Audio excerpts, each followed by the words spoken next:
ఒకరోజు మా వారు ఏమన్నారంటే ఏదైనా స్వీట్ ప్రిపేర్ చేయమన్నారు. అప్పుడు నాకైతే సొరకాయతో పాయసం అయితే గుర్తొచ్చింది. అదేనండి కద్దుకా ఖీర్. ఈ సొరకాయతో చేసిన పాయసం అనేది మా పిల్లలైనా మా వారైనా సరే చాలా ఇష్టంగా తింటారు. ఇంకెందుకు ఆలస్యమని వెంటనే కద్దుకా ఖీర్ని అయితే ప్రిపేర్ చేసేసాను. మరి ఈ కద్దుకా ఖీర్ చేయడానికి కస్టర్డ్ మిల్క్ అయినా లేదంటే కోవా అయినా ఉండాలి కదా. వెంటనే మీరు ఎలా చేశారనేసే అనుమానం అయితే మీకు రావచ్చు.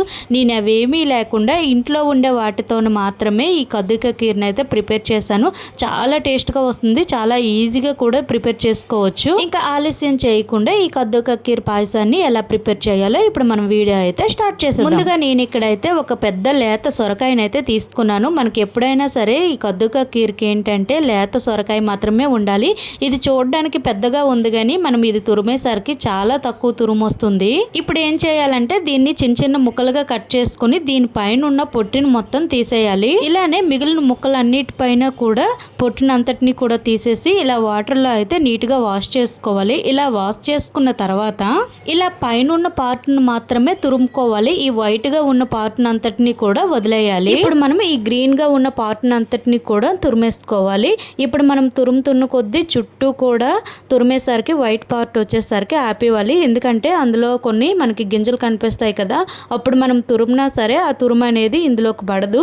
ఓన్లీ గ్రీన్ పార్ట్ మాత్రమే తురమడానికి మనకు వస్తుంది. ఇక్కడ ఈ వైట్ పార్ట్ అయితే పక్కన పెట్టేద్దాము. ఇది మనకి ఇంకా తురమడానికి అయితే రాదు. ఇలానే మిగిలిన ముక్కలన్నింటినీ కూడా ఈ విధంగానే తురుముకోవాలి. ఇక్కడ చూసినట్లయితే మనం కాయ మొత్తం తురిమేసరికి మనకు తురుము ఎంత వచ్చిందంటే ఇదిగోండి ఇంత వచ్చిందనమాట. ఎందుకంటే మనం కాయ చూస్తే చాలా పెద్దగా ఉంటుంది కానీ తురిమేసరికి మాత్రం మనకు చాలా తక్కువ వస్తుంది. ఇప్పుడు ఈ తురుమును అంతటిని కూడా ఒక బౌల్లోకి అయితే తీసుకోవాలి. అలానే స్టవ్ పైన 1 లీటర్ దాకా పాలు అయితే తీసుకొని మరిగించుకోవాలి. ఒకవైపు పాలు మరుగుతూ ఉండగా మరోవైపు మనం తురుము పెట్టుకున్న సొరకాయ తురుమునైతే వేయించుకోవాలి. దానికోసం స్టవ్ పైన ఒక ప్యాన్ పెట్టి ఇందులో ఒక 2-3 టేబుల్ స్పూన్ల దాకా నెయ్యిని అయితే వేసుకోవాలి. ఈ నెయ్యి హీట్ ఎక్కిన తర్వాత మనం ముందుగా తురుము పెట్టుకున్న సొరకాయ తురుమునైతే వేయించుకోవాలి. ఈ సొరకాయ తురుము అనేది వెంటనే వేయించుకోవాలి, లేదంటే నల్లగా అయిపోతుంది.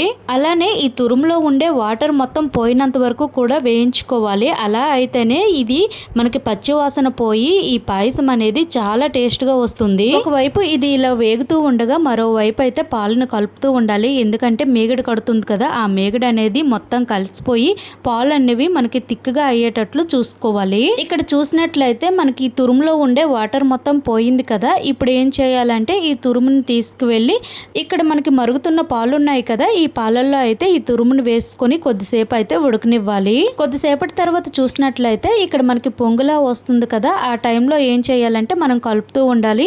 ఇలా 2-3 సార్లు ఇలా పొంగులా వచ్చిన తర్వాత ఇప్పుడు ఇందులో తగినంత షుగర్ని అయితే యాడ్ చేసుకోవాలి.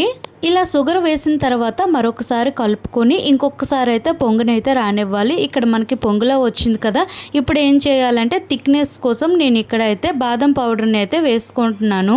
ఇక్కడ ఏంటంటే బాదం పౌడర్ అనేది నాకు అందుబాటులో ఉంది కాబట్టి నేను వేసుకుంటున్నాను. లేదంటే బాదం పౌడరు ఇందులో వేయకపోయినా సరే చాలా బాగుంటుంది. అలానే మీకు అందుబాటులో మిల్క్ పౌడర్ కానీ కోవా కానీ కస్టర్డ్ మిల్క్ కానీ ఏమైనా ఉంటే వేసుకోవచ్చు. లేదంటే ఒట్టి మిల్క్తో చేసుకున్నా సరే భలే టేస్ట్ వస్తుంది. ఇలా కలుపుకున్న తర్వాత ఇప్పుడు ఇందులో కొన్ని డ్రై ఫ్రూట్స్ అయితే వేసుకుందాము. వీటిని ఏంటంటే చిన్న ముక్కలుగా అయితే కట్ చేసుకొని వేసుకోవాలి.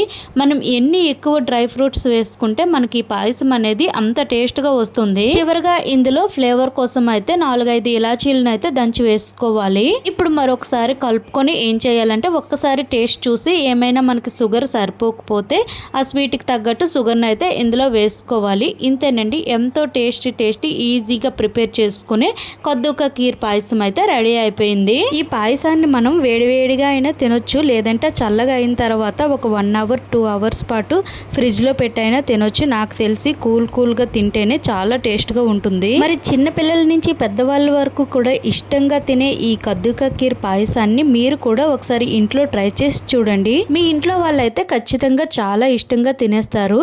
మీకైతే ఈ వీడియో అయితే నచ్చిందనే అనుకుంటున్నాను. మరికొన్ని వీడియోలతో మళ్ళీ కలుద్దాం. Thank you for watching.